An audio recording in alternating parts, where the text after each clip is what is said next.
أمباسادر يفتحنا أوتي أسمع عن بات بريخ دمتي نقرني أقاوم صحاي كتعرب دي أختبرخ سماهاي أمباسادر يفتحنا أوتي أسمع عن بات بريخ دمتي نقرني أقاوم صحاي كتعرب دي أختبرخ سماهاي أنت عيني بركاي سقمي برخاني نعاخن تحيزي كيسات نحيزي أمباسادر يفتحنا أوتي أسمع عن بات بريخ دمتي نقرني أقاوم صحاي كتعرب دي أختبرخ سماهاي أمباسادر يفتحنا أوتي أسمع عن بات بريخ دمتي نقرني أقاوم صحاي كتعرب دي أختبرخ سماهاي. سلام تخطاتلتنا الشانل كما يكونيكم كما تكونوا سنة كتكونوا ناي وتر مني وتيو أمبار كم زي كتسالو نريو زلنا كونتات ناي إثيوبيا نيرتران بفلاي دما بوغنا بيز جبر زولو زمتي ولا زي كلتا عينات مرقت حيزي خير له بقى فوق قبل تحت دما انت يجبر له استفل عليه كوشت إثيوبيا زوت زول حبريتاتات قال يون أزيت أنفافي كون كم زغلي زنقر زولو مچم بفلاي كابت وتهدراوي قالات صمو كريلو زفتنلو معالت جمير دما استفل عليه عينت حبريت هاي زوت زولو ابز فيديو زدما بكل مدى كنريا كنفتنينا حنت كابزن روكيتات صينا زنبرت مكينه ناي اب إثيوبيا ابتصرغيا تبلاشيا مسحق شرافات كوينا حمزه الله ينقر مخنياتو مكينه سلستبلاشو روكيت كمز ناي قرس خوينو سبيريو حمزه الله يزنقر زلو بزخونه بزح ነገር ይስማዕ ዘሎ ሕጂ እንታይ ክንሪና ኣብዛ ቪድዮ ሓደ ንኤርትራውያን ኣብ ትግራይ ኣትዮም ኣብ ክልል ኣምሓራ ተዋጊኦም ንምባል ዝግበር ዘሎ ድራማ ክንሪና እዚ ኣገዳስነት ዘለዎ እዩ ከምኡውን ሪፖርት ናይቲ ብዛዕባ ኤርትራ ዘቕረበ ኣብ ዩኤ ኣብ ብዛዕባ ሂማን ራይትስ ዝቐረበ ንሱ ክንሰምዕ ኢና ካልእ ዓቢ ስጋት ገይሩሉ ዘሎ ብውሽጣዊ ወታደራዊ ሓይልታቱ ዕልዋ ክግበረሉ ከም ዝኽእል زنفت حبريتا خنسمينا بخال وجن دما مرحت هايمانوتات بفلاي ناي بروتستانت مرحت هايمانوت مس مرحت هايمانوت بإثيوبيا مس أبي بمتحبب أرز جبروز لو صومن صلوتن نتسراويت وريرو ودبن محز حد أقداسي نستيروا حبريتا وتيلو كن رينا نسون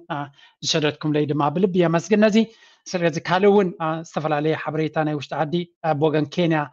حدا قداسي نيرترا زملكات ناي فيزا قدايون وتيلون سون كرينا سلازي نوح فيديو ياخد كون بليز لايك قبرو سبورت قبرو لعلو كل دما اب تويتر كيتكم ويكا اب اكس بهال اب كيتكم ات قبرون بليز جي دوت دراري لكم رقيبكم فلو قبروني بزح بوست قبر كفتنيا بانجلش نت انترناشونال كوميونيتي حق خيلي مزكونه تازلنايو زبلكم مالتيو مجمريا ابزلن كنا زراويت كوينا زلنا ابس كنسمع يقتلال የኢትዮጵያ ሰፊ ህዝብ ያለ ጥርጥር ያሸንፋል በማንም ኃይል ተሸንፋ አታቅም ስንት ሺህ ጀነራል ነው ያወጣን መሳሪያውን አስረከቡ ተሸነፉና ፊታቸው ወደ ሚስቶቻቸው አዞሩ እዝለሙ ይታኪምና ለዘለላ አቢ መቸም ኣብቲ መደረ ኢትዮጵያ ሙሉ ህይወት ኣብ ታሪኻ ተሳዒራ ይትፈልጥን ያን ዝበላ ጽቡቅ የራ ማቀናቢሮም ለለውዚያቶም ክብሪ ይግባም መንግስት ኃይለ ማርያም ብናትና ብረት ገይሮም በልብሉና አለው ክብል ጸኒሑ ስለዚ ንስማዕ የንሽተይ ተዘረባናቱ ካብ በዓልና ንምልሰሉ መሊሶም ልለው ተሸንፋ አታቅም ስንት ሺህ ጀነራል ነው ያወጣን መሳሪያውን አስረከቡ ተሸነፉና ፊታቸው ወደ ሚስቶቻቸው አዞሩ እዝለሙ ይታኪምና ለዘለላ ግንባር ናደው እንጂ ቀብርናቱ ስለዝኾነ ኣብዚ ቀብርናቱ ከዓ ኩላትና ኣብትራት ሓመድበ ንምክፋል ይታኪምና ዘላ ማለት በማን መሳሪያ ነው የምንሞተው ያላችሁ እንደሆነ እና እኛ በሰጠነው አይደለም እንዴ ብናይመን መሳሪሒና ንመውት ዘለና ብናትና ንሕና ብዝሃብናዮም ካባና ብዝመንጠልዎ ይቀትሉና ኣለው ኢሉ መንግስቱ ኃይለ ማርያም ኡይ ክብል ከሎ ከማርር ከሎ ስለምንታይ ነዛ ቪድዮ ብጣዕሚ ኣገዳስነት ኣለዋ ልክ ኣብታ መንግስቱ ኃይለ ማርያም ኣጋ ውድቀቱ ዝገብሮ ዝነበረ አንፀርፅሮት ንዑ ዝምስል حبريتا إنا نرزلنا أبي زبحال زلب استفل عليه وجنات مالتيو اسكن اسمعيا حنت أبزناتي تنكعان خنجبر نتي كونتات أستوعينا نخن كيدن برفرهن غزري لكم كون كابت سراويتن حزبن كاب حزبن سراويتن إيرترا كساب لومي زحفر وصيت مصي يفلطني نسبه ኤርትራ بحرጋ زودق ኩነታቱን ተፈጢሩ ይፈልጥኒ ስለዚ በምንም ክትፈርዳ ክንፈርህ ይግባን ቀንድ ዕላማናተይ ግን ናይ ውጉ ጎስጓስ ይኮነ ናይ ምዕባለ ጎስጓስ ናይ ሓድነት ጎስጓስ ናይ ፍቅርን ልምዓትን ክንከይድ ስለንደሊ ካል ውግእ ክመጽእ ስለዘይደሊ ከም ምዃኑ ኣነ ጽይረ ክነግረኩም ይደሊ ኣቢ መልሓሱ ክሳብ ክንደይ ከም ዝቀያየር ድማ ጽንሕ ኢለ ኸርየኩም እየ ንቐጽል ሕጂ ግና ህዝባዊ ሰራዊት ሓርነት ኤርትራ ንናይ ደርግ ካልኣይ ኣብዮታዊ ሰራዊት ደምሲስዎ ሓመድ ድበ መግዛእቲ ኢትዮጵያ ኣበሲሩ ካልኣይ ኣብዮታዊ ሰራዊት ዝርግርግ ኣትይዎ ዝመውትን ዝማረኽን በርጊጉ ዝሃድምን ኮይኑ ተደምሲሱ አሁንም አትሸነፍም። በኢትዮጵያ ኤርትራ ጦርነት እኔ ቡሬ ነው የነበርኩት።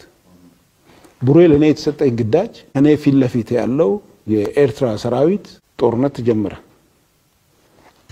ተጨፈጨፈን። አንድም ቦታ ፈቀቅ ማድረግ አልቻለም። ኢትዮጵያ ማንንም ሀገር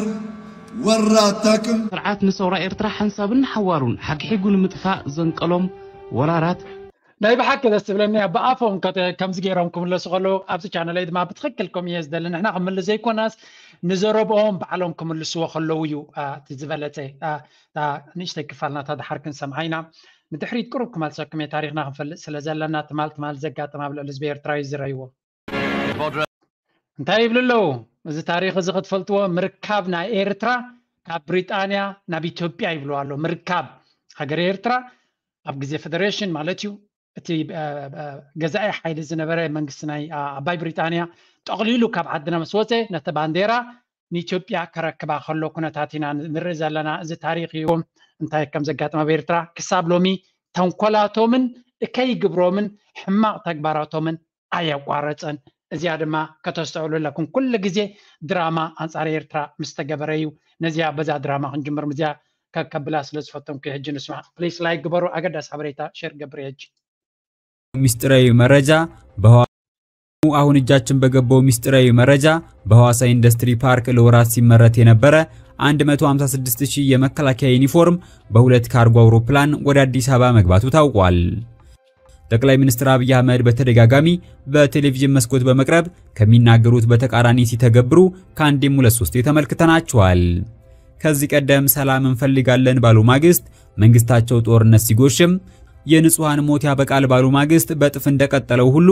ጠቅላይ ሚኒስትሩ በመስቀል አደባባይ የሰራዊቱን ቀን አስመልክተው ባዘጋጁት ባዛር ላይ ባደረጉት ንግግር ለባህር በር ስንል አንዋጋም ሲሉ ከኤርትራ ጋር ጦርነት ውስጥ መግባት እንደማይፈልጉ ተናግረው ነበር። ይሁን እንጂ ውስጡን አሁንም የጦርነት ዝግጅቱን እየገፉበት ሲሆን አይቀሬ ነው ለተባለው የባህር በር ጦርነት 156000 የመከላከያ ዩኒፎርም በሐዋሳ ኢንዱስትሪ ፓርክ ለወራት ሲመረት ቆይቶ አሁን ላይ ወደ አዲስ አበባ መግባቱን የተነገረው ከዚህ ውስጥም 25000 የአማራ ልዩ ኃይልና 25000 የኤርትራ መከላከያ የደንብ ልብስም ተሰርቶ አብሮ መጫኑን የመከላከያ የውስጥ ምንጮች አጋልጠዋል። ይህ የሆነበት ምክንያት ምናልባት ጦርነቱ ከተጀመረ አማራ ከኤርትራ ጋር ተሰልፎ ሊወጋን ይችላል የሚለው ስጋት በ4 ኪሎ በማንዣበቡ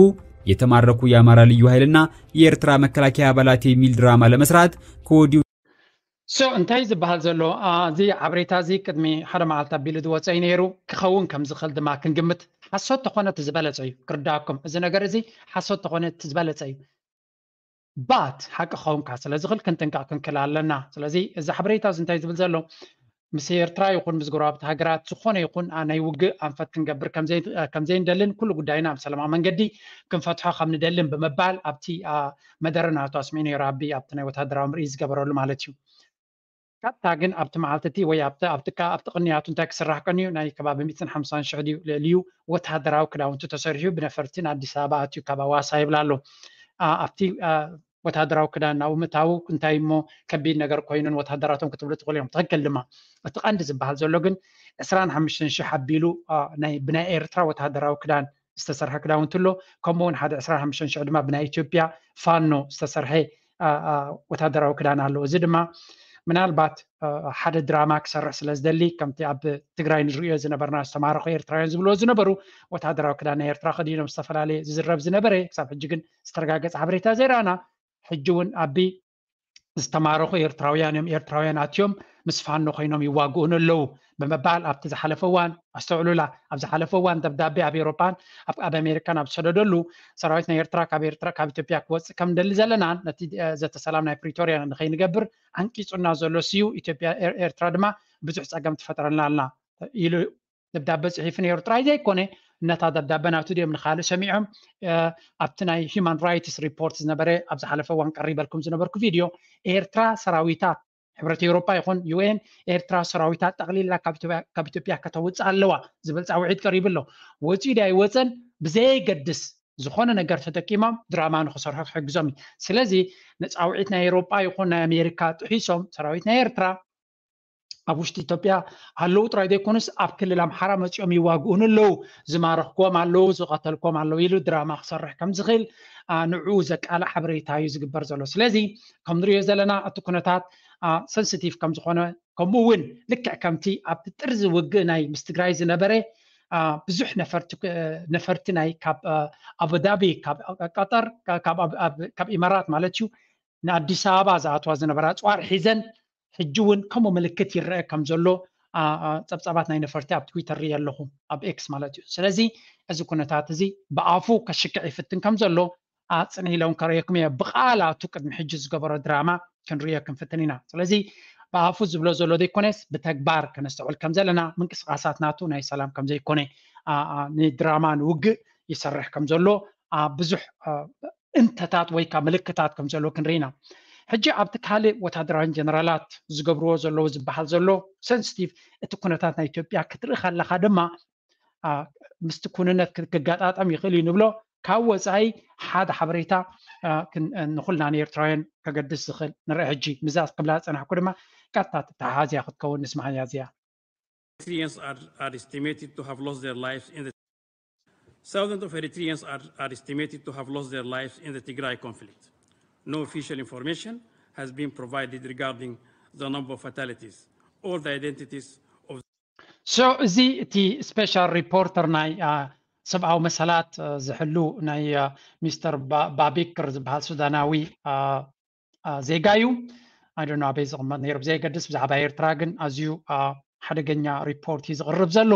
ብትክክል ድማ ስለምንታይ ሱዳናዊ መሪፆም of course they do this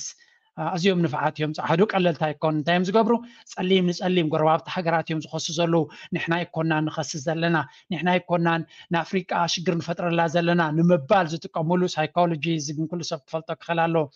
እዚ ዝሓስብ ነይሩ እንተዝኾነ ኣብ ውሽጢ ሱዳን እንታይ የጋጥም ኣሎ ብሽም ዲሞክራሲ ክርድኦ ምኽኣለ ኣንፃር ጠጠው ክብል ምኽኣለ ግን ኩሉ ግዜ ናይ ውሽጢ ገዛ ኒግሮ ዝገብርዎ ፀገም እቲ ዝኸፈ ምዃኑ ክንፈልጥ ክንክእል ኣለና ስለዚ እንታይ ዝብል ዘሎ ኣብ ውሽጢ ትግራይ ብኣሽሓት ዝቁፀሩ ኤርትራውያን ኣብቲ ዝነበረ ውግእ ከም ዝተቆተሉ ንመንነቶም ዝገልፅ ድማ ሓበሬታ ንህዝቢ ከም ዘይተገልፀ ከምኡ እውን እቶም ውጋት እንታይ ከም ዝኾኑ ከም ዘይተገልፀ እዩ ዝዛረብ ዘሎ again መይቶም ብሂወቶም ኣይንግደስን ወይ ንዝሞቱ ክንገሩ የብሎምን ኣይኮኑን ዘገድሰና ዘሎ ሓልዮት ናይ ህዝቢ ግን ሃልይዎም ኣይፈልጥን እዩ ነዚና ንነግረኩም ዘለና ንሳቶም ዝደለይዎ ድራማ ስለ ዘለዎ እምበር ንህዝቢ ኤርትራ ሓልዮም ኣይኮኑን ህዝቢ ኤርትራ እንታይ ፀገማት ከም ዘለዎ ይፈልጡ እዮም ህዝቢ ኤርትራ ነዳዲ ከም ዝደሊ ይፈልጡ እዮም ግን እቲ እገዳ ገይሮሞ ዘለዉ ኤርትራ ዝኾነ ነገር ክትገዝእ ከም ዘይትኽእል ኢቭን መድሃኒት ክትገዝእ ከም ዘይትኽእል እገዳ ከም ዘለዎ ክትፈልጡ ይግባእ መድሃኒት እውን ንክትገዝእ ፀገም ከም ዘሎ ክትፈልጡ ኣለኩም ስለዚ ዝኾነ ሓገዝ ንህዝቢ ክህቡ ከም ዘይደልዩን ክትፈልጡ ክትክእሉ ኣለኩም እቲ ዝብልዎ ዘሎ ሓልዮት ናይ ህዝቢ ኣይኮነን ከምኡ ዘብሎም ዘሎ እንታይ ደኣ ኣብ ኤርትራ ዝኾነ ኣጀንዳ ካሳልጡ ስለ ዝደልዩ ዘለዉ ናይ ኤርትራ ጥራይ ግን ኣይኮነን ኣብ ኩሉ ኣፍሪቃ ዝገብርዎ ነገር እዩ ኣብ ሪል ታይም ንሪኦ ዘለና ኤውሮፓ ሕብረት ንእስራኤል ኣጆኻ ኣፅዋር ክንውስኸልኪና በልዎም ንፈለስጢማውያን እዮም ዝብሉ ዘለዉ ኣሽሓት ቆልዑ ኣሽሓት ኣንስቲ ይሞታ ከም ዘለዋ መግብን ማይን ተዓፅዎም ከም ዘሎ እስራኤል ዝኾነ ይእቱን ኢላ ከላ ኣንፃራ ክዛረቡ ዘይከኣል እዮም ስለዚ ነዚ ክዛረቡ ኣብ ቅድሚ ዓይንና ንሪኦ ዘለና ዘይተረዳእና ንኤርትራ ሓንቲ ነዳዲ ዘይብላ ገለ ዘይብላ ድኻ ሃገር ክሓልዩላ ከም ዘይክእሉ ርዱ እዩ ስለዚ ረብሖም ኣብ ኢትዮጵያ ስለዝኾነ ምስ ኢትዮጵያ ወጊኖም ስለ ዘሎ ከምዚ ገይሮም ሓደ ድራማ ክፈጥሩ እምበር ሓልዮት ህዝቢ ኤርትራ የዛረቦም ከም ዘየለ ክፈልጡ ኣለኩም ታሪክ ሰውራ ናይ ኤርትራ ተመሊስኩም ተራኽሞ ድማ ኩሉ ግዜ ነዚ ኣነ ዝብሎ ዘለኹ በተደጋጋሚ ዘጉልሕ ኣብ ካልእ ግዜ እውን ኣምፅልኩም ነይረ ሰብኣዊ መሰላት ኣብ ኤርትራ ብሩይ ዝገሃሰሉ ዝነበረ ክሳብ ሎሚ ብጭቕ ኢሎም ተዛሪቦም ኣይፈልጡን እዮም ስለምንታይ ሂወት ናይ ድኻ ስለዘየገድሶም ንረብሖምን ንገይሮምን እምበር ናይቲ ኩሉ ንኣሽሓት ዓመታት ሃብቲ ናይ ኣፍሪካ ምሒቆም ዝወሰድዎ ዝጨፍጨፍዎ ዝቀተልዎ ካሕሳዶ ከፊሎም እዮም ብዛዕባ ሞታትን ስንኩላንን ክሓስቡን ክሓቱን የብሎምን ኣይኮኑን ቅድም ንሳቶም ዘሰንክልዎምን ዝቀተልዎምን ናቶም ካሕሳ ክኸፍሉ ዝግባእ ናይ ብሓቂ ብዛዕባ ሰብኣዊ መሰላት ክዛረቡ ተኮይኖም ነዚ ግን ኣይግድሶም ንሳቶም ነታ ኣጀንዳ ናቶም ከተሳልጠሎም ትኽእል ኩሉ ግዜ እዛ ጥዕምቲ ቃል ኣላቶም ሰብኣዊ መሰላት ነኸብር ኢና ብምባል ድራማ ንምስራሕ ዝጠቕሞም እዩ ስለዚ ንቐፅል ብዛዕባ ኤርትራ ዝብሎ ዘሎ ንስማዓዮ እዚ ኣገዳሲ ስለ ዝኾነ ቡክ ንተዓሻሸ የብልናን ግን ክንጥንቃቅ ክንክእል ኣለና all the identities of those deceased almost a year after the signing of the cessation of hostilities agreement Eritrean families are still waiting to hear from their loved ones. I call on Eritrea to urgently notify their families about their fate. They deserve to know. So ንኤርትራ ድሕርቲ ናይ ፕሪቶሪያ ስምምዕ ተፃቦታት ጠጠው ድሕሪ ምባሉ መንግስቲ ኤርትራ ነቶም ሙታትን ቁሱላትን ኣብቲ ግዜ ዘጋጠሙ ንኽነግሮም ይፅውዕ ይብል ኣሎ እንታይ ስልጣን ኣለዎ እንታይ ሞራላዊ ሓላፍነት ኣለዎ ብዛዕባ ጉዳይ ናይ ኤርትራ ክዛረብ ሱዳናውን ድሕሪ ኮይኑ እቲ ዝዓበየ ፀገም ልክዕ ካብ ናይ ኤርትራ ዘይሓይሽ ኣፀቢቑ ዝኸፍእ ህልቂትን ሞትን ውግን ዕግርግርን ኣብ ሱዳን ይግበራሉ ብዛዕባ ክዛረብን ክቃለስን ምተገበ ነይሩ ግን እቲ ናይ ገዛ ፀለምቲ ናይ ሃውስ ኒግሮ ዝብልዎም እቶም ዝኸፍኡ ኣብ ግዜ ጊላነት ኣብ ግዜ ናይ ፀለምቲ ኣሜሪካውያን ቀትለ እቶም ዝኸፍኡ ዓመፅ ዝፍፅሙ ዝነበሩ እቶም ፀለምቲ ምስ ፀዓዱ ኮይኖም ዝሰርሑ ዝነበሩ ምዃኖም ይነገር ኣብ ታሪክ ናይ ኤርትራ እውን ወዲ ገባእ ወይ እቶም ኢሰፓ ዝበሃሉ እቶም ዝቀንዲ ጨቋንትን ኣቃተልትን ከም ዝነበሩ ንዝክሮ እዩ ስለዚ እዚኦም ኩላቶም ከተሰብዕሉሎም ክትክእሉለኩም ታሪክ እዩ ዝድገም ዘሎ It's yet unclear how the incipient transitional justice efforts in Ethiopia may ensure accountability for crimes committed by the Eritrean Defense Forces in Tigray. So far, I have not received any information about any measures devised to this effect. And considering the centrality of role of Eritrean forces in the commission of human rights and humanitarian law violations in Tigray, it is crucial for the sustainability of peace in Ethiopia and in the region that these crimes do not remain in impunity. ታድ ዛረባ ዘሎ ሙሉ በሙሉ ሰብ ጽሒፈ ዝሃቦ የንብብ ከም ዘሎ ይርዳእካ ምክንያቱ ብትክክል ንሓደ ከሳልጦ ዝደለየ ኣጀንዳ እዚ ኣብቲ ፕሮፌሰር ሚርያም ዲያገለ ንሳ ዘእንገደቶ ምስትናታ ንሳ ተሪር ኣቋም ኣንጻር ኤርትራ ዘለዋ እያ ናብቲ ናይ ትግራይ ድማ ክሳብ ክንደይ ኢድ ከም ዘለዋ ኣብቲ ናይ ህወሓት ክሳብ ክንደይ ኢድ ከም ዘለዋ ትክክል ነታ ንሳ ክትብሎ ትደሊ እዩ ዘንብብ ዘሎ ሰብ እዚ ስለዚ ክርዳና ክኽእል ኣለዎ 10 ግዜ ብደሰይም እብነ ክንዕንቀፍ የብልናን እዚኣቶም ንረብሓ ህዝቢ ኤርትራ ሓሲቦም ኣይፈልጡን እዮም ተዝሓስቡ ነይሮም ስርዓት ኣብ ኤርትራ ዘሎ ብዘይገድስ ነቲ ህዝቢ ኤርትራ ርድኤት ክህብዎም ምኽኣሉ ነይሮም ሓገዝ ክህብዎም ምኽኣሉ ነይሮም ስለምንታይ ግን ኩሉ ግዜ ንሳቶም ፖለቲካዊ ኣጀንዳ ከሳልጡ ስለ ዝደልዩ እቲ ዝገብርዎ ኩነታት ኩሉ ንሪኦ ኣለና ዋላ ኣብ ደገ እውን ንሪኦ ኣለና ሕጂ ንኣብነት መሰል ንመሰል እንድሕር ኮይኑ ኤርትራውያን ፌስቲቫል ንከይገብሩ ክሳብ ክንደይ ተፃብኦ ይገብሩ ኣለዉ ካልኦት ሃገራት ፖለቲካዊ ኣጀንዳኦም ከሳልጡ ከለዉ ኣብ ደገ ኣይዛረቡን እዮም ነዚ ናይ ህወሓት ወይ ከዓ ናይ ቲዲኤፍ ዝድግፍ ኩሉ ዓይነት ክግበር ከሎ ብጭቕ ኢሉ ዝዛረብ ሰብ የለን ህፃናት ክዕስክሩ ከለዉ ዝተፈላለየ ዓይነት ነገራት ክገብሩ ከለዉ ኣንጻሮም ዝዛረብ ሓይሊ የለን ኣንጻር ኤርትራ ግን ኣመልሓሶም ነዊሕ ኣፅዋራቶም ነዊሕ ፕሮፓጋንዳናቶም ነዊሕ ከምኡውን ኩሉ ውዳበናቶም ሓያል ምዃኑ ክንፈልጥ ኣለና ስለዚ ነዚ ኩሉ ዝሰዓረ ድማ መኸተ ናይ ህዝቢ ኤርትራ እዩ ሓይሊ ናይ ፀዓዱ ወይ ድንጋፀ ናይ ፀዓዱ ወይ ሓሳብ ምቕያር ናይ ፀዓዱ ይኮነን ሓይሊ ናይ ህዝቢ ኤርትራ ሓይሊ ናቱ ካብ ምንታይ ኩሉ ግዜ ኣነ ከም ዝብሎ ሓይሊ ናቱ ኣብ ሓድነቱ እዩ ኣብ ሓድነቱ እዩ ኣብ ኤርትራ ዘሎ መንግስቲ ክትቃወመ ትኽእል ኢኻ ሓደ መዓልቲ መንግስቲ ሒዙ መድረኹ ሒዙ ክእለ እዩ ህዝቢ ኤርትራ ግን ኣብ ሓደ መስመር ክፀንሕ ኣለዎ ንፀላእቲ ንደርጊ ምስቲ ኩሉ ሓይሉ ዝሰዓሮ እንተሎ እንታይ ነይሩ ስምረት ናይ ህዝቢ ኤርትራ ሓድነት ናይ ህዝቢ ኤርትራ ብዙሓት ወታደራውያን ጀነራላት ናይ ደርጊ ዝነበሩ ክዛረቡ ከለዉ ዝለዓለ ወታደራዊ ሓይልን ስልጠናን ከም ዝነበሮም እዮም ዝነግሩ እንተኾነ ነቲ ህዝቢ ኤርትራ መሬቱን ንሰራዊቱን መልሚሉ ባዕሉ ዝድግፍ ዝነበረ ግን ዋላ ሓንቲ ክገብርዎ ኣይከኣሉን ሕጂ እውን እንተኾነ ናይ ዝኾነ ይኹን ሓይሊ ቀዳማይ ነገር ኣቢ ዝገደደ ካልኩሌሽን እዩ ገይሩ ዘሎ ስለምንታይ ኣሜሪካ ኢብን እንተደልያ ክትሕግዛ ኣፅዋር የብላን ኣብዚ እዋን እዚ ስለምንታይ ኣፅዋራታ ከም መጠን ንላዕሊ እቲ ሪዘርቭ ናይ ኣፅዋራታ ኣብ ዩክሬን ተጠቂማቶ እቲ ተሪፉ ዘሎ ድማ ኣብ እስራኤል ትዳልዎ ኣላ ስለዚ ምናልባት መንግስቲ ኤርትራ ኣብዚ ኩነታት እዚ ስትራቴጂክ ምንቅስቃስ ክገብር ኣይሆፕ ተስፋ ይገብር ምክንያቱ ጠጠው ኢሉ ክፅበየ የብሉን ክሳብ ዝረጋጋእ ናይ ኣሜሪካ ሓገዝ ክሳብ ዝረክብ ክፅበየ የብሉን ክግበር ዝኽእል ኩሉ ዲፕሎማስያዊ ነገር ክገብር ክኽእል ኣለዎ ምክንያቱ نتلاقي خاطر إلك حسب كان of course مخرج كابايز دلي يكون وتهدراوي مخرج كابايز دلي يكونن عقمي ولا يكونن in general جن تكونتات ناب دماو كينات كأتو عيدلين يعني زخونة سب وجن إثيوبيا يكون وجن إيرترا سب كموت ناب سلام من برنامج زوت مدرك كلي دلين يجن again سلز دل خاص لزي يكون تزدلا سقوم تجبر له now please like جبرو نفتكر دا قداسيت report كن حلفينا and I hope زيا أقدسنا تا كنسمينا let's listen to this one دقفناتكم يدلي أبتدقاقامي ناباخم كوز ده let's listen now አብይ አህመድ ከ4 ኪሎ በአስቸኳይ መወገድ አለበት። ካሁን በኋላ ከአብይ አህመድ ትዕዛዝ አንቀበልም። የአብይ የቅርብ ሰው የሆነው የኦሮሞማው ጄኔራል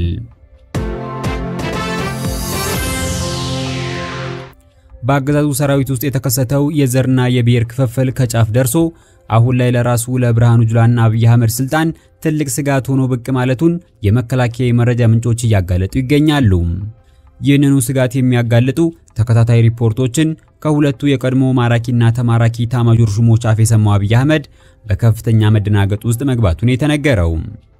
ከተራው ሰራዊት ጀምሮ ለትከሻና ደረታቸው የከበደ ሜዳሊያና ኮከብ የተሸከሙ ከፍተኛ መኮንኖች So انتاي زبحال زلو بحتر زباله كنريانا نشتلي ابي بسراويتو ببزح وجن اندي سقات زلو هذا عبي سقات ناتو دما ولا بعب ببزحات منጭታቱን ከም ዝግለጽ الوا መንግስቲ ወይ መፈንቅላ መንግስቲ ከገበረሉ ከም ዝኽል عبي سقات አለው ወታደራዊ ኃይል ናቱ ስለምንታይ ስድማ እትጸገም ናይ ወታደራዊ እቶም ኣብጥቆ ዘለው ኣይኮኑን ትቃን ጸገም ኮይኑ ዘሎ ተዓብ ጸገም ኮይኑ ዘሎና አቢ ዝባሃል አውሽቲ ፌደራላዊ ሰራዊት ናይቲ መከላከያ ዝባሃል ዘሎ ምጉጅጃል ስለዘሎ ንስድማን ታዩ ትማሊ ኣብ ትግራይ ዝተኻየደ ውግእ እቶም ህዝብ ትግራይ ሕማቅ ኮርዶም ከሎ እቶም ተወለድቲ ትግራይ ዝኾኑን ደንገጽቲ ተደናገጽቲ ምስ ህዝብ ትግራይ ዝኾኑን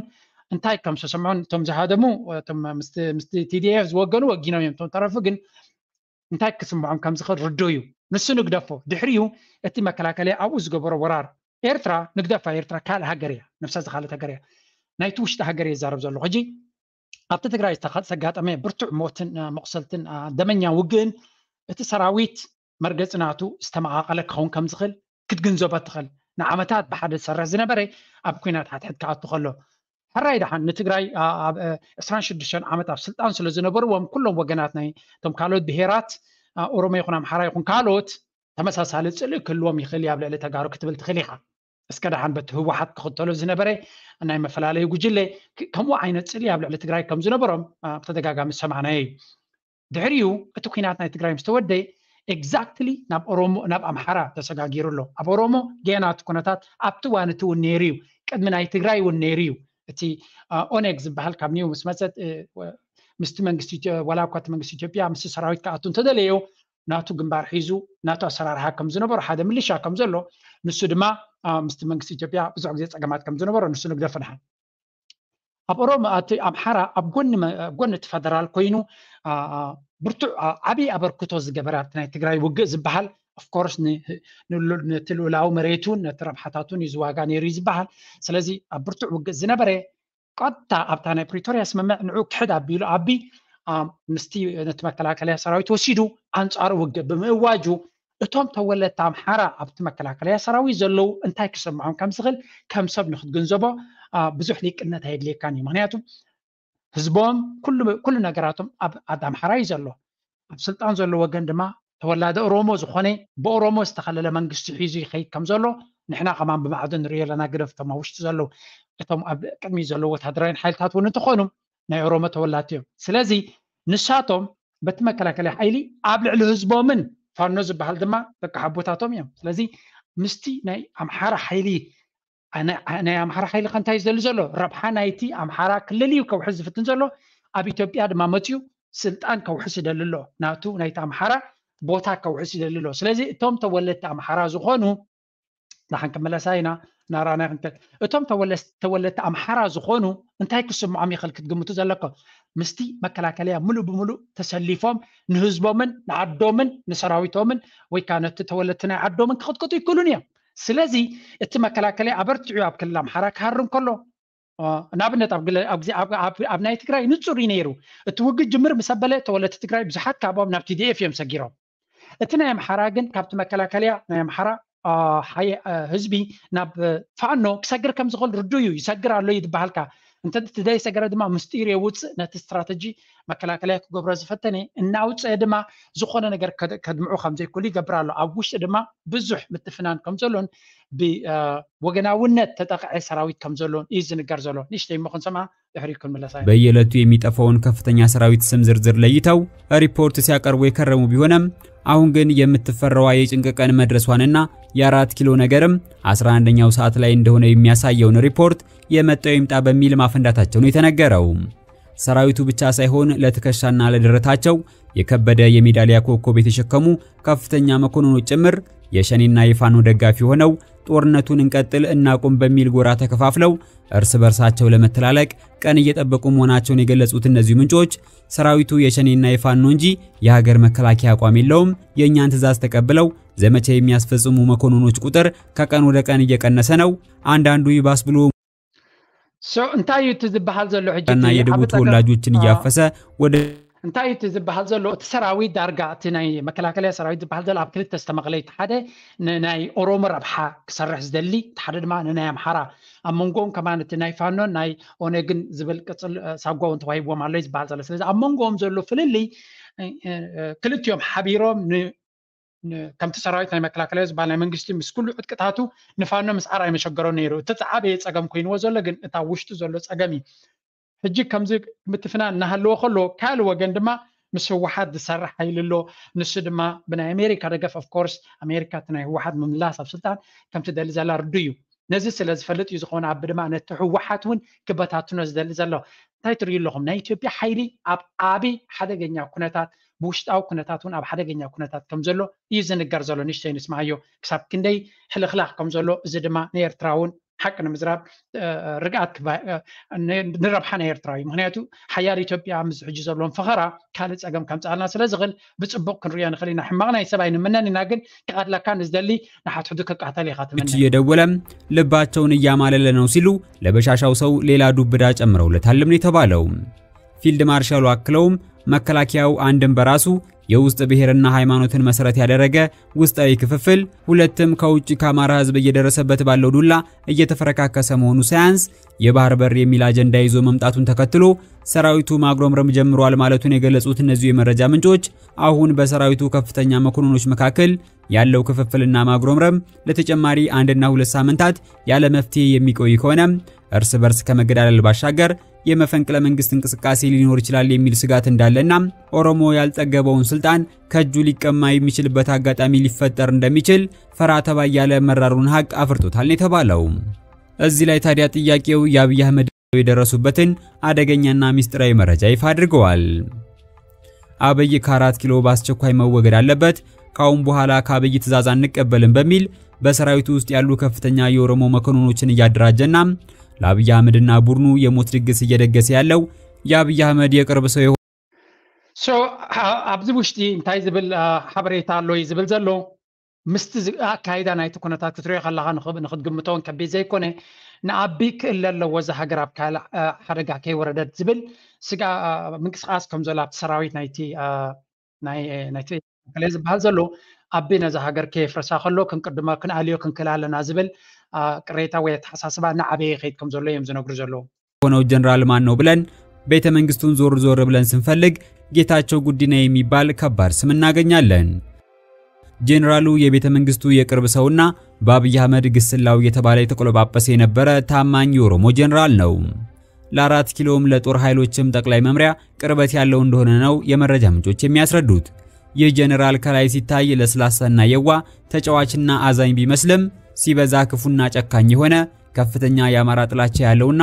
አፍቃሪ ወያኔ ለኦነግ ሸኔ አራጆች ሎጂስቲክ ስንቅና ትጥቅ አቅራቢ ስለመሆኑን የተገለጸው በተለይ ለአማራ ያለው የመረረ ጥላቻ ከምንም በላይ ጎልቶ የሚታይና እንታይቲ ኣብ ውሽጢ እቲ ሰራዊት መን ይገብሮ ኸውን ነቲ ኩነታት ንዝብል ኣብኡታቱን እንተታት ጀሚሮም ከም ዘሎ ንክንግንዘብ ኢለ ዘቕርቦ ዘለኹ እዚ ነገራት እዚ ኢትዮጵያን ዴይሊ ክሳብ ክንደይ ክረድብል እዩ ንዝብል I don't care እንታይ እዩ ግን حقي يكون حسوت إذا كنتات إذا أجد سنة الله أنا كم يرتاح ريح لنا هذا تكونتاتنا إثيوبيا ساكن ده ديليكيت مخانو أنا I really hope منجس يرتاح كم تقدم كل تعمد ديو 3 عامات عبا حلافنا هيك دفس نبرة إثيوبيا أنا خيت فرارس كل زك على إننا هنجبرنا زي بالمركز زنبرو I hope أبو نقيس ما هيلون إثيوبيا خيت كتفرس وي نبح ما كتورد تمنيت على نويس أولت على نمالته يكون كونجن إذا إثيوبيا هن بلازلنا تمساس على حر عينت على ما يزلوا عن سادما أب كتحيلوا لز دليتن أب عدل زرخبته نير تراك الدمسس نير تراك تقبض نير تراويان حماق تقبر دحرت بالهاجر كم زي كونت بتدقاقع مزبر هلنا زلوي سلازي وشتاوت أجمعتهم نزا هاجر زيا in fact كنريا خلنا زا هاجر زيا ناخد كتسلون نايدق حيلت رايك زد لي أمريكان يوروبان دقيفهم تراهم تتوقبلوا عزقولن بر التعوشتا زلوا كايدا كنريا خلنا دارجا شدش شوعت هاجرات زلوا هاجر يا كنبل نخل مغنياتو تقرأين تاريخ يوم دليتهم تزبيب تدقاقع مهم زبلو ناس هاجر قواني زدلي دبل أورومو كاب نوح ناس أزخونت هاجر يزدلي عفاركمو سومالكمو تبين شانقول بزح كاي فلتونيجن كوميز مثلاً حفشة أم حراد ما قدم حنتي تبي يبلني راب زوان زجن نسون نفسه زخالت هاجر يزدلي زلوا سلازي الساتهم دما أمن حد حدهم زلهم أجخاخنا كنتات كتريه خلها دحرز بحاله كم زي كونوا that's why دما تريبورت نا human rights مال زقرب كلكم انتهي زبلسو إثيوبيا إذا كنتات زي زخانة قمت تدي زخانة معجت تدي تغيروا أبرتو زخانة جملة هالكيت كسب زخل عليه تاوي كبتصح كم زخل زم فت كنتات كم زلوا يمز قلتوا زلوا إذا كم جيلنا هلويت سنينا كن ملوسينا بمرحت هايمانوتنا إثيوبيا زقبر زلوا زمتى مرحت هايمانوت دما انتهي تراكم تعود زلوا حبر زخل أنت أرير تراز قبروا زلوا زمتى دما كانوا يسولون كانوا يزاربون كم زلنا بس يقولنا مالتي اسكي مسجاجر نزيان تكم كسب تيزقر بالكم يكونن كم تكالئ مايات نالاف دق حزبي أكبر يونس النت إرتراوي حفل تبرابر نقح زتباهله سمري وتمستير نسخان ما نسخان كامهور نبجزع وجنكا قلات كابتور فلتت كاقنا عيو مسحو خام خر مربب حنبب مكت كالئ ورا مسلال لوكا زي موت منفسو كابناب سجاجر زي دس مليسو نزيان اسمعيا بليز أبي أزل زحبريتا ملو حبريتا أب سماي تي فيزبل كيتكم كترهبوا تقولوا نحججن كفالنا تطريق اسمعكم معنا let's go የባህር በር ያለው ከመሆን በርግጥ የባህር ኃይል ሰራዊት ያለው መሆንን ቤተ ክርስቲያን ናይ አዋጅ أبز قربه ناي أواج طولت استوسديو بتا نسلام أركن كتمالد زجب أبي كريستيان نخينات نمولع كتمالد تطوعا زي ناي إلشراي تلفزيون أواج طولت نمونان ودب سجونتي دكتور أبن بخمي كمز تحازن حصوتي النبيات نمنجستي إثيوبيا بخمي يزور وخم زلون إذا مدب زدسوسو خونيو ميازيا كلتشحن 10 أمن برسلتان قدامي مينسترنت انتهينا نفلت أبزي كبزحات هوني سمع زلوغيو ما أبي نزني منفساويان ويكانت جل مرحت هايمانو تتكيمو نتناي هايلا سلاسة تاريخ كده جمز فتني مثل زلو هايلا سلاسة بتبيت غرشان بمدك عمز قبروز نبرت باب ويكا قلوب متلال في العين عنا نيرترايان نزوريو أبي يرترايان قبروز نبرت مالتيو أبدا ما كم عينة استراتيجية زلوا ده نسمع يازي really كساكندي بوش ذاتوي نتكونتات نتناتو سلطان ويكا نكسنا نخص فاحفه انتهي تكمكم زلوا سمعوا this is very important تكابز متصل الحر أب إثيوبيا هايمونتون بوليتيكان إندجنا كلتا جزءاتنا حنت سنتيم كونو ترأيهم دكتور أبي كابتا فيلما نابسلت أنزمت الله معلتي أتحيزو جنا قول عن كله أديومس أبيه شابع نجوس إثيوبيا كم زخون تنبيته وملختي كم زحبته كي حد أبيتو تحجر كزارب تسمعوا أبحر جوباء نبيت برتقان تأسو استباحلتون قدامي مينستر كوينكا أبسلت أن كتكمت إنكلخا ما يقولت من فسي زارب إن اللوكتبل هموشتا عمتات كأدمي قدامي مينستر كوينو مشامو كمزي تنبيت له ناي فيديو سنرا له أكلاي مينستر هنا بيستكمت يجيتها من فسي ياسايينا يسوس كيتها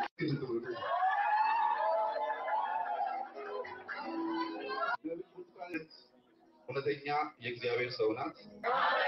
بزن بقى الدكتور أبي أب سلطان مهلاو مس ملكوتاوي سراح أملاخ هيال سبات كتحاحزو ترأيهم أب حد قد أمي جزار سو حنصاب مس موسى أب حلا قد أمي تبما مس قوتنان بدحينان يسوس كريستوس بمنتصار نهزب إثيوبيا كابل علي زمت أخو لأخي أبزيا حنت كنت لكم زلوا مرحت هيمانوت تنبيت كجبرو ويجلس صلوات كجبر هيكلون هيكون أقبل دليل تايجن أبي أب كل تشنا عشر من تكمل تخلو كلا عينت من البعض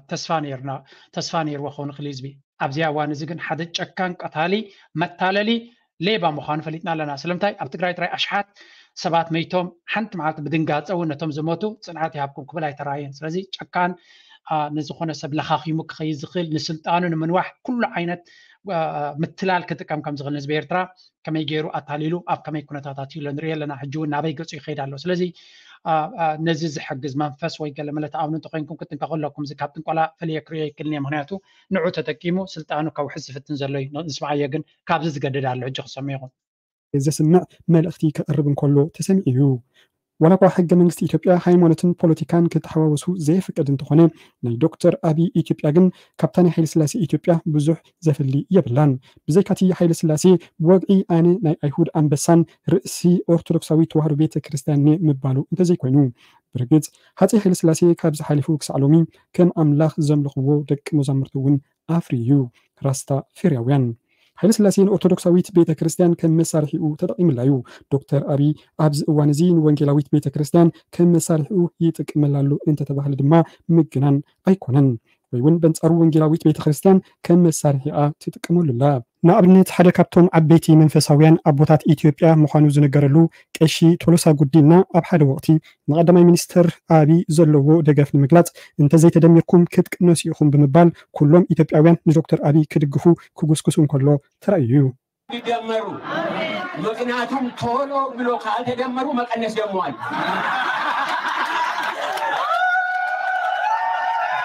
قلت عزبت جن وانجيلاويت بيت خريستيان زي كونس حسوتي النبياتيوم زي تقبلو زلغو بمبال زمقتو أي تسعنون إزي كتلو اتسمعو زررب أمونغو حنتي نبيتن قدامي مينستر أبن أبتي أبتقراي كبير كوينات زقبرلو زنبر أوان كيت زرارب يبلكالو كتعواتيخا إكزيابير مساخايو كم أون آتمان مالت سيد أنزد قمالهم سبات أبيت صحفتكا يرئلو سمعوا لهم سلام نغي ورد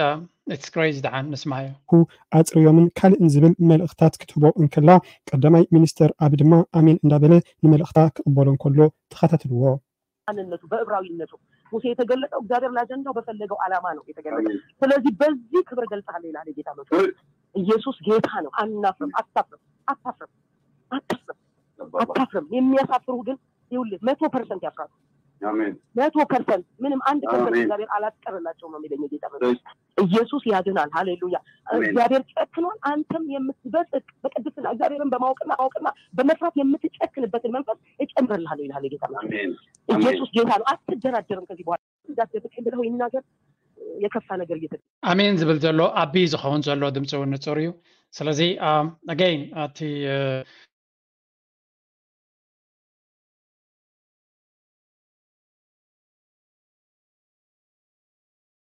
ኩናት አጀንድኡ ብድሕሪ መጋረጃ ዘቐብልዎ ዘለዉ ኣመንቲ ወንጌል ኣቐንዲ ሪፖርት ግን እዚኣ ሕጂ ስምዕዋ ፕሊዝ ወኒና ባህልቲ ወገናት ገበንኦም ብናይ ቪድዮ ምርትዖ ከነቃልዑ ኢና ካብዚ ከቢድ ውድቀት ቤተ ክርስቲያን ኢትዮጵያ ቤተ ክርስቲያን ኤርትራ እውን ዓብዪ ክትቀስሙ ዘለዋ ትምህርቲ ኣሎ ብፍላይ ሃይማኖትን ፖለቲካን ክትሓዋውሱ ከለዉ እንታይ ዓይነት ዕንወት ክኸትሉ ከም ዝኽእሉ ብቐሊሉ ካብዚ ምርዳእ ይከኣል እቲ ሎሚ ናባኻትኩም እንቕርቦ ብ6 ሓምለ ብኤልሻዳይ ቴሌቪዥን ኔትወርክ ዝተፈነወ ንኢትዮጵያ ናይ ባሕሪ ኣፍ ደገ ከም ዘድልያን በዚ ጉዳይ እዚ ድማ ኣመንቲ ኢትዮጵያውያን ብዕቱብ ክጽልዩ ከም ዘለዎም ዘተሓሳስብ ብቪድዮ መልክዕ ዝቐረበ መልእኽቲ እዩ ኤልሻዳይ ቴሌቪዥን ኔትወርክ ሓንቲ ካብተን ዓበይቲ ናይ ወንጌላውያን ኣመንቲ ቴሌቪዥን እያ እዛ ቴሌቪዥን ንዝተፈላለየ ኣብያተ ክርስቲያናት ዘመሓላልፍኦ መንፈሳዊ መደባት እትቐርብን ዓብ ጽልዋን ዘለዋ ብምዃና እምበኣር እዚ መልእኽቲ እዚ ዓብ ግምት ክወሃቦ ግድን እዩ እቲ እዚ መልእኽቲ ኣዝዩ ሓደገኛ ዝገብሮ ድማ ኢትዮጵያ ሓይል ተጠቒማ ንወደብ ዓሰብ ክትገብጦ ከም ዘለዋ ዝፅውዕ መልእኽቲ እውን ስለ ዘለዎ እዩ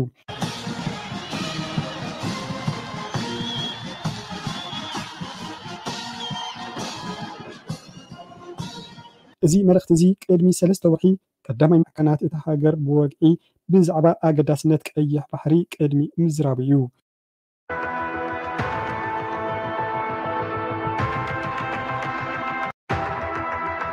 ዛሬ ላወራችሁ የፈለኩት ዋናው ነገር የውሃን ጉዳይ በሚመለከት ባለበት የለበት በዝም በአሪ እዚ ጉዳይ እዚ አቀዲሙ ኣብ ገለ ኣመንቲ ከም ዝበክዕ ክግበር ዝጸንሐ ጉዳይ ምዃኑ ብጉሉሕ ምርዳእ ይከኣል ካብዚ ብምቕጻል ናብቲ ይቕረታ ጉዳይ ናይ ባሕሪ ኣቀዲሙ በቶም ዘድልይዎ ወገናት ይሰርሓሉ ከም ዝነበረ ዝገልጽ ሓበሬታ ምዃኑ እዩ እዚ ስለዚ ሃንደበት ድመፀ ይኮነ ተዘረባ ብኩሉ ተዳልዩሉ ከም ዝነበረ እቲ ቪድዮ ከናልፈኩም ሀገራት ከምንከፍለው አላስፈላጊ ክፍያ የምንድንበት እንሆናለን። የባህር በር ያለው ከመሆን በርግጥም የባህር ኃይል ሰራዊት ያለው መሆንን ትርጉም ባለው መንገድ እውን ማድረግ ያስችላል። ካፕቲን ወደብ ንኽፍሎ ዝሄድሊ ክፍሊት ከምንድሕን ክንከውን ኢና ናይ ባሕሪ ኣፍ ደገ ዘለዋ ሃገር እንተወኒና ናይ ባሕሪ ኃይሊ ሰራዊት ዘለዋ ሃገር እውን ክንከውን ንኽእል ኢና ስግኣታት ኣብቲ ስግኣት እንተመፃና ኣብዚ እዋን እዚ እውን ለውጢ ተገይሩ ተባሂሉካ ከምዚ ዝኣመሰለ ንሃገር ዝጠቅም ጉዳይ ከም ኣጀንዳ ሒዙ ዝተንስአ ኣካል ብዘይምርካቡ ከም ሓደ ናይ ስግኣት ኣንፈት ክርአ ይግብኦ መንግስቲ ኢህወደግ ሓንሳብ ተጋጌ ብምባል ኣጀንድኡ ይቀይረን ሕጂ እውን ብብልፅግና ብናይ ለውጢ መራሕቲ ብፍላይ ብኽቡር ቀዳማይ ሚኒስተር ብዶክተር ኣብይ ኣሕመድ እዚ ጉዳይ ወደብ ይሕሰበሉን ናብ ምዝራብ በፂሑ ዶ ይኸውን ብልፅግና ካብ ኢህኣዴጋዊ ኣተሓሳስባ ሙሉእ ብምሉእ ተላቂቑ ዶ ይኸውን ክሳዕ እዚ እዋን እዚ ዓብይ ኩናትን ፈተናታትን በዲሁ ልምዓት ከይዕንቀፍ ፃዕሪ ከም ዝተገብረ ዋላ እኳ ዝተፈልጠ እንተኾነ ናይ ህዝቢ ኢትዮጵያ ናይ ልቢ ህርመት ናይ ወደብ ወናኒ ምዃን ጉዳይ ዝምለሰሉን ዝረኣየሉን መስመር ክኽተል ኣይትረአየን ዋላ እኳ ኣብ ዝተፈላለየ ግዜ ናብ ቤት ምኽሪ ዝኣተዉ ፖለቲካውያን ፓርቲታት እዚ ከም ኣጀንዳ ብተደጋጋሚ ኣልዒሎሞ ዝፈልጡ ጉዳይ እንትኾነ ካብዚ ግዜ ጀሚሩ እዚ ጉዳይ እዚ ሸለል ክበሃል ኣይግባእን ከዚህ ባለፈ ግን በተለይም በኢትዮ ኤርትራ ሁኔታ የምጽዋ ወደብ ባለበትና እሱን አልምቶ መጠቀም በሚቻልበት ሁኔታ ኤርትራ የሁለት ወደቦች ባለቤት የምትሆንበትና ኢትዮጵያ ወደብ አልባ እንድትሆን የሚያደርጋት ምንም አይነት ሁኔታ የሌለ መሆኑ ሊታወቅ ይገባል። ኢትዮጵያን ኤርትራን ወደብ ባጽእ አልሚዕካ ንምጥቃም ኣብዚ ካለሉ ኩነታት ኤርትራ ናይ ክልተ ወደባት ወናኒት ኢትዮጵያ ድማ ወደብ አልቦ ክትከውን ዝገብራ እዩ ነዚ ነገር እዚ ቅቡል ዝገብር ዝኾነ ይኹን ዓይነት ቅድመ ኩነት ከም ዘየለ ክፍለጥ ይግባእ ካብዚ ሓሊፉ ሃገር ኤርትራ ወናኒት ወደብ ኮይና ከተብቅዕ ክትጥቀመሉን ገዛ ርእሳ ከተልምዓሉን ከም ዘይትርአ ዘላን ይፍለጥ እዚ ኣካይዳ እዚ ብዝኾነ ይኹን መንገዲ ሕጋውነትን ተቐባልነትን ዘይብሉ ብምዃኑ ኣብ ዝኾነ ይኹን ግዜ ዝመጽእ መንግስቲ ክሓትት ይኹን ካብዚ ሓሊፉ ብሓይል እኳ ከይሕዞ ዝኽልክል ዝኾነ ይኹን ነገር ከም ዘየለ ሱዳን ዝወሰደቶ ስጉምቲ ጉሉሕ ኣብነት እዩ ኣብዚ ቀረባ ግዜ ሱዳን ዋላ እኳ ዘይሕጋዊ እንትኾነ ዘይናታ መሬት ኣልፋሽጋ ንምውሳድ ወራር ምስ ፈጸመት ዝኾነ ይኹን ካብ ማሕበረሰብ ዓለም ደው ከብላ ኣይከኣለን ነዚ ነባራዊ ኩነታት ብምርዳእ ንኢትዮጵያ እውን ዓገብ ዝብላ የለን ሰምዑ ኣለኹም እታ ዘረባ ንሱዳን መሬት ናይ ኢትዮጵያ ክትወስድ ስለ ዝወሰደ ስለ ኣብ ዝፈተነትሉ ዝኾነ ይኹን ኣካል ጠጠበሊ ወይ ግረፍ ዝበላ ኣይነበረን ስለዚ ንሕና እውን ከምኡ ጌርና ክንወስድ ንኽእል ኢና ቅድሚ ሕጂ እውን መንግስቲ ሃይለማርያም ከምኡ ኢሉ እዩ ዓለም ዝበለት ትበል ንሕና ነቲ ባሕሪ ኣፍ ደገ ባሕሪ ክምንጥሎ ክንክእል ኣለና እታ ናይ 2000 ኣብ ንዓሰብ ተባሂላ ዝተገበረት ውግእ ድማ ምሉእ ብምሉእ ነዚያ ንምትግባር ነይሩ ናቲ ዓሰብ ምስ ሓዝና ሰላም ዝበሃል የለ ኣይንወፅን ክንብል ኢና እዩ ነይሩ እቲ መደብ ጅግና ህዝቢ ኤርትራ ጅግና ሰራዊት ኤርትራ ግን ብፍጹም ዕድል ኣይሃቦምን ከምቲ ዝበሉ ኣብቲ መጀመርያ ጀነራል ባጃ ኣብ ተጨፍጪፍና ዝበሎ ተጨፍጪፎም እዮም ተመሊሶም ኣገይን ህዝቢ ኤርትራ ንጹር መልእኽቲ ክህልዎ ዘለዎ እቲ እንኮፍልልይ ግን ኤርትራ ስለምንታይ ነዛ ስግኣት ዝኾነት ኢትዮጵያ ዝኾነ ነገር ክትገብር ዘይትኽእል ወይ ካልእ መንገዲ ክትፈጥር ዘይትኽእል ብፍላይ ኣብዚ ሕጂ ሓጓፍ ዘለዋ ግዜ እቶም ምስ ኤርትራ ርክብ ዘለኩም ሕቶ ናባኹም ነቕርቦ ኣለና ንቐፅል ግን ንእሽተይ ኣገዳሲ እንታይ ይገብሩ ኣለዎ እሶም እቶም መራሕቲ ሃይማኖት ግን ንስምዕዎ ክሳብ ክንደይ ቤት ኣምላኽ ተጠቂሙ ጥልያን እዞም ፀዓዱ ንኣፍሪካ ክገዙ ከለዉ ቅዱስ መፅሓፍን ሃይማኖትን ተጠቂሞም እዮም ነቲ ህዝቢ ኣልሚሶሞ እዞም መራሕቲ ሃይማኖት ድማ በቲ መዛሙራቶምን ገለን ዓብ ፅልዋ ስለ ዘለዎም ነቲ ህዝቢ ኤርትራ ኣብ ጎኖም ከም ዝስለፍ ክገብርዎ ክፍትኑ እዮም ገይሮም እውን ይኾኑ እዮም ስለዚ ክንጥንቃቅ ክንክእል ኣለና ክንደይ ኣሎ ምሶም ኮይኑ ዝምር ዘሎ ሕጂ እውን ህዝቢ ኤርትራ ካብ ኢትዮጵያ ካብ ዝኾነ ይኹን ወገን መራሒ ሃይማኖት ይኹን ገለ ይኹን ክጥንቃቅ ክኽእል ኣለዎ ዕላማ ናቶም ነታ ኤርትራ ንምእላይ ምዃኑ ካብ መዓልትና ነፀረ ስለ ዝኸይ ዘሎ እዚ የምልጃ ጸሎት ኣገራዊ ኣገልግሎት ኢልምናቶም ዋላ ዝኾነ ይኹን ናቶም ኣርቲስቲክ ዋላ ቴዲ ኣፍሮ ዝደርፍዎ ደርፍታት ኩሉ ተሪኹሞም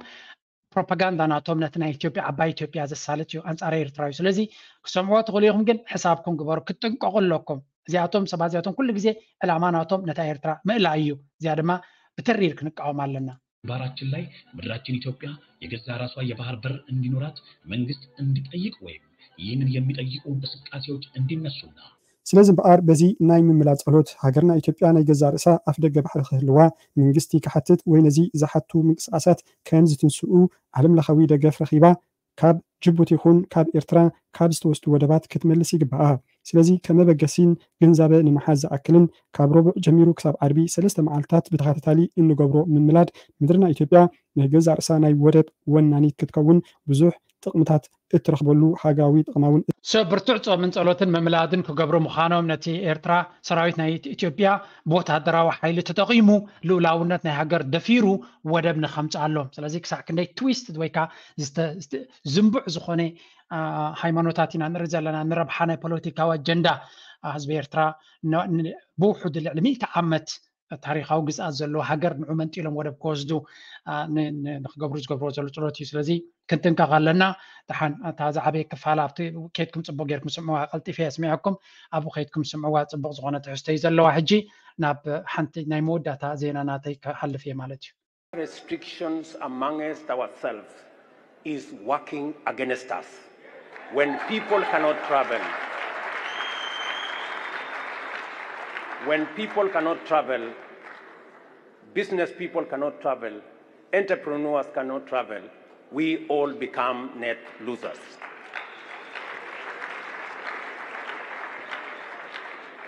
I am very happy that we are now moving in the direction of eliminating visas amongst ourselves. Let me say this. As Kenya, by the end of this year, no African will be required to have a visa to come to Kenya.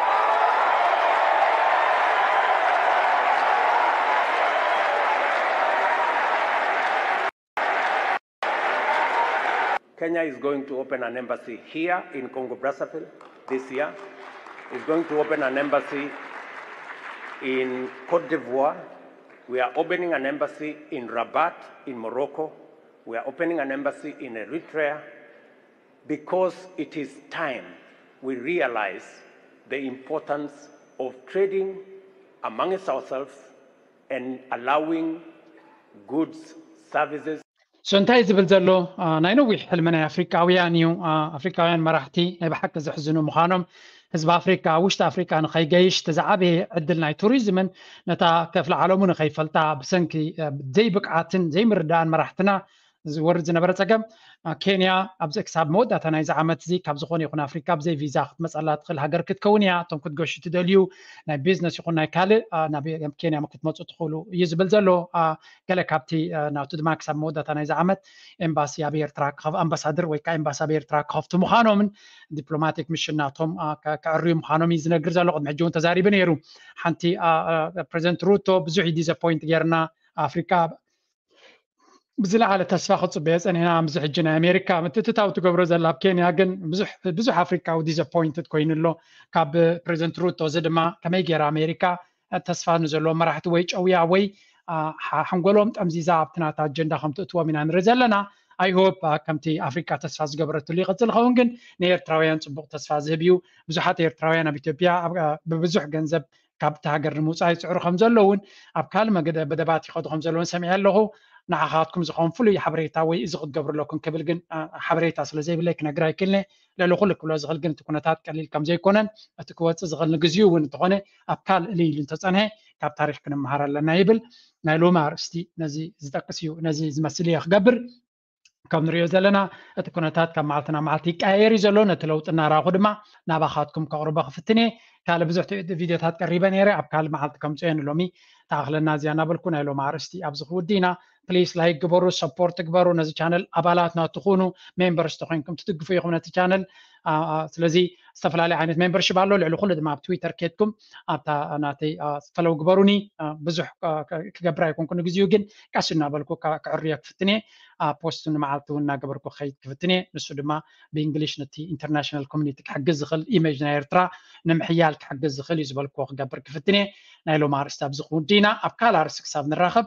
أنا تكل تقبل لي دقف دقيمة دقاقيمة نامسكونكو أبزك السنة بتكمي تصبغوا نفلتو نتشاينا مجمريا سمانياتات تشايناويا نفسدت زنبرو اتهم كند ما بقسنا ابيتا كم زخونو بخمين تحريلكم مجمريا نفسه كف تشايناوا ابسدت كله جنزوب بعقباب حيزو ابزي اللي كي حششه اكيبون ينفسخ قبر سلسنحي اب سمانياتات تقطبا قير مجمره كل جنزوب من تشاينا ينفسخ يرملا ناي دغ حيلونا يدليا كالاي دما ناي بيزنس امر سلز نبرو بيزنس سلز فلتو زنبرو اب عدم كيدم لومي تزبلص بيزنسات ناي تشايناويان يمزون نو اتسالساي دما ننبسوم ندقومن كل غزي اب تمرتي اتوكيروم سلازو خدو زنبرو اتزدلك لكابيروبايان امريكاويان بقليلو اب حصير غزي تماهيروم نيروبايان امريكاويان كمرحوام جميروم انو كاب اتوم تماهيرنا حبرتسبنا نخنهنت كم بقاس لنا نعوك حق الزخل بعاق ما يزدان هو كورس لنا نتغمر لكم. Thank you very much.